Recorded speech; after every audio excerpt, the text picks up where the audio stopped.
You know, life has its ups and downs. Turn your pretty face into an ugly frown. Seems that when I fix one thing,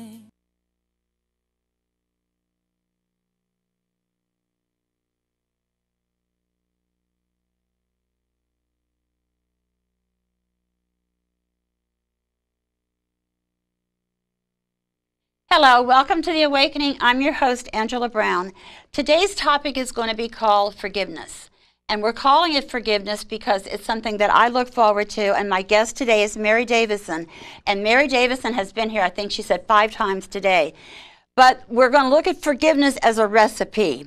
And a recipe is something you have to have the ingredients to make a good meal. Like if you're going to make lasagna or spaghetti or a cake or a pie, you must know the ingredients before you make it. So we're going to tie in ingredients as well as forgiveness. Makes the best recipe you could possibly ask for to have a better life. Welcome, Mary Davison, back to the show. Thank Are you getting tired of coming here? Not yet. Not yet. You better never say never. Never, never, never. Okay, let's talk about recipes. You love to cook. Yes, I do. I love to cook. And what kind of ingredients do you have to make certain things? Well, like if you're baking a cake, you need to have eggs, of course, butter, milk. Sometimes, depending on what kind of cake you're making. And if you're making a 7-Up cake, you need to have 7-Up. Never heard of a 7-Up cake in my life. It's delicious. Well, make me one, I'm going to girl. make you one, yes. Okay, so if during life, I have a recipe that I've used with my life recently. It's been quite some time. And it has ingredients, and if you forget one ingredient, then that recipe is no more good. You got to start from the beginning. Absolutely. Just like when you're making a cake, if you forget one of the ingredients, sometimes the cake will come out flat. It'll fall down. That's the same way with life. If you forget the recipe of forgiveness in your life, guess what? Your life falls down and falls apart. Yes. It's like making one of those cakes that rises. What is it called? I can't think of the name of the cake. Sponge cake. Yes. And if you slam the door too hard or something, the whole cake goes down. Well, in life, if we don't have a recipe set for ourselves, we can't follow the right steps, and we mess up our lives. That's correct. That's right. And we can really screw ourselves up. I know I have several times. Oh, yeah. Yeah. You know, forgiveness is, a lot of people don't really think about forgiveness, you know. And, you know, I have to be honest. We as African American, this is my own opinion. Okay. Not mine, it's hers. This is just my own opinion. I think this is an area where we struggle. I'm not saying other people don't struggle, but this is just me. When I grew up, like I said, we talked about this on some of our other shows, some of your other shows. I grew up mostly with Caucasian. And like I said, Mexicans. And then as I went off to college, I began to, you know, interact with other races. So one of the... Did you think going to college was an ingredient that you would need for your better recipe for life? Actually, you know what? I went to college just by happenstance. I grew up in a home where college wasn't pushed. It wasn't like my mom and my dad say, you need to go to college, you need to do this, you need to do that. They was just trying to get us through high school. And praying that they could do that. So things were so different back then than they are today. You know, today we groom our children to go to college, to finish college, to graduate, to have a better life. Exactly. So getting back to the, you know, the recipe for life. So getting back to that, as forgiveness as a critical element or critical ingredient. Yeah, it is the most critical ingredient. It's a critical ingredient. Ingredient. So when you do not exercise or execute forgiveness, a lot of times, you know, the repercussions that we see in our lives, we haven't learned to connect the dot. And that forgiveness or unforgiveness or lack thereof is one of the reasons why we're having these situations in our lives. But you know, spiritually speaking, it is critical because the Bible says it, that we are to forgive our brethren. Forgive our sinners. And forgive them, you know, even Peter said, well, how often should I forgive my brethren? And Jesus Christ said, God said 75 times 70. Right. You know, right. So you don't, you know, to forgive just at one time. No, you have to forgive over and over and over. And then you have those people that say, okay, I've forgiven her or forgiven him, but they keep doing the same thing over and over and over. Well, God doesn't want us to be doormats. Our husband doesn't want us to be a doormat. Yes. If you're married, or your wife don't want you to be a doormat, or your children or your co-worker, whoever that's in your inner circle. Right. So at that point, you have to decide, just like we've talked about before, Yes. about that self-esteem, or, you know, healthy self-esteem. You have to decide, okay, is this person who I have forgiven over and over and over and over, and they keep doing the same thing over and over, and they're not trying So to you do stop. better?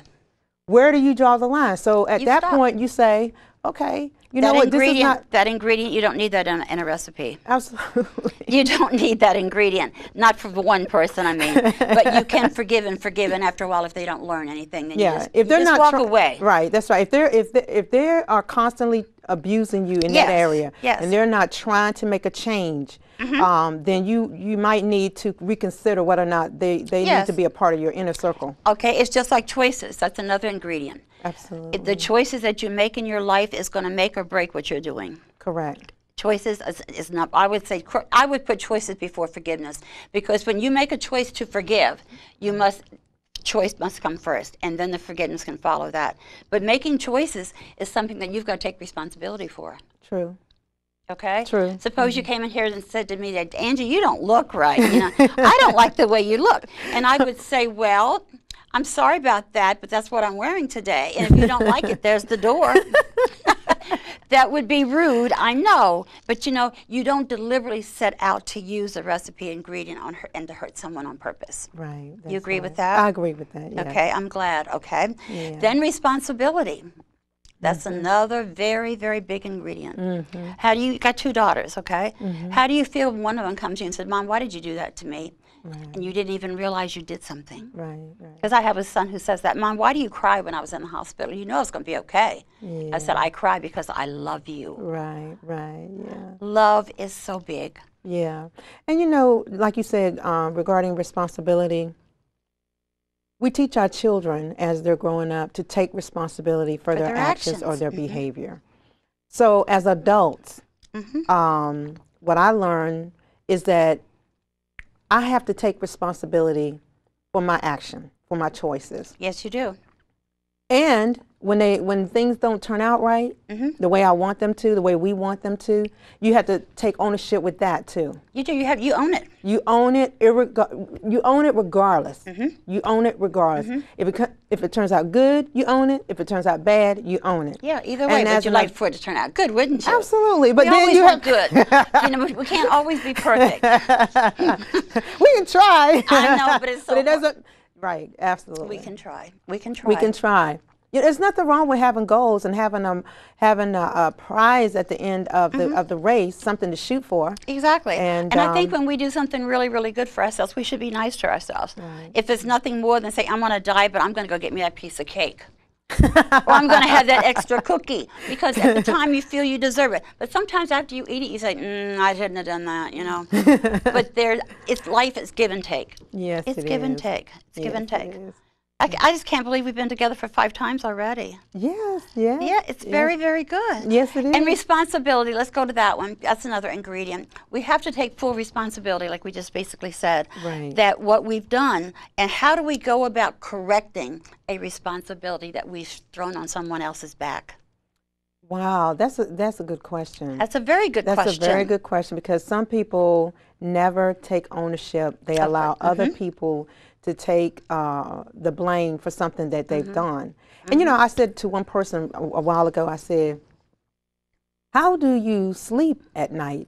I just don't understand it. How can you just continuously, year after year, day after day, month after month, week after week, minute after minute, you know, just keep doing the same thing, and you go home, you go to sleep like you've never done anything, or you haven't done anything. That's a man cheating on you.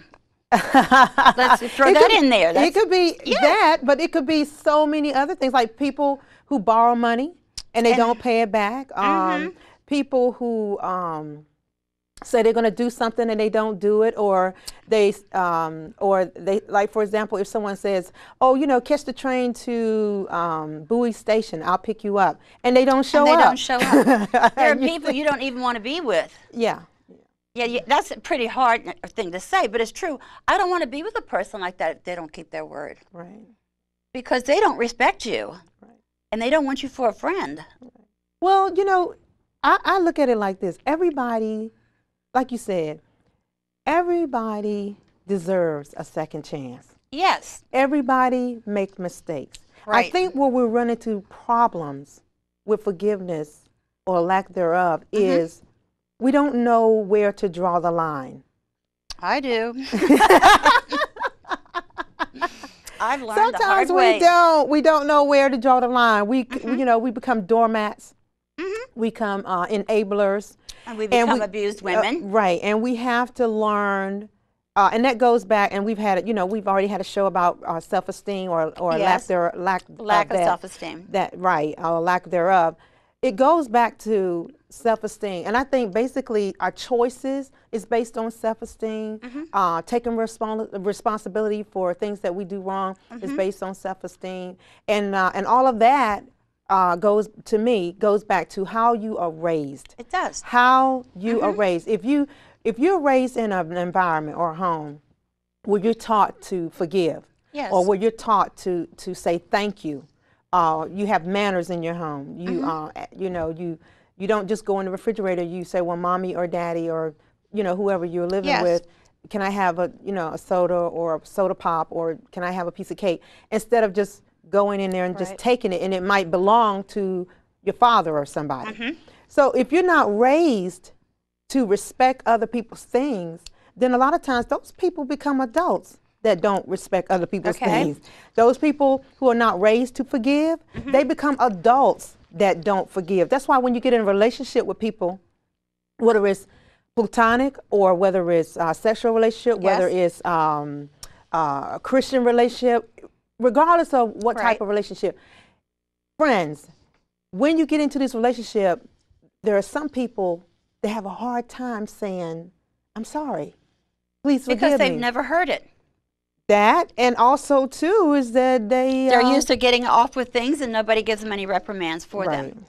And you just go ahead and take advantage of any woman or a man and a woman, whatever you want to say. But you must be, you've got to be taught something before you can use it. You know, you really do have to be taught something.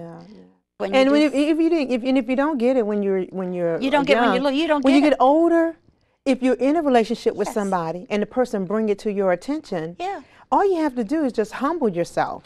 Humble yourself. And that's a major, so maybe we'll do a show on humility. See, that humility is very, very hard, because no woman wants, our child, I'll say a child's okay, but a woman does not want a man to know, I really don't know how to treat you, because I didn't see how my mother treated my father. It was so different. We learn what we see in our homes, and we grow like that.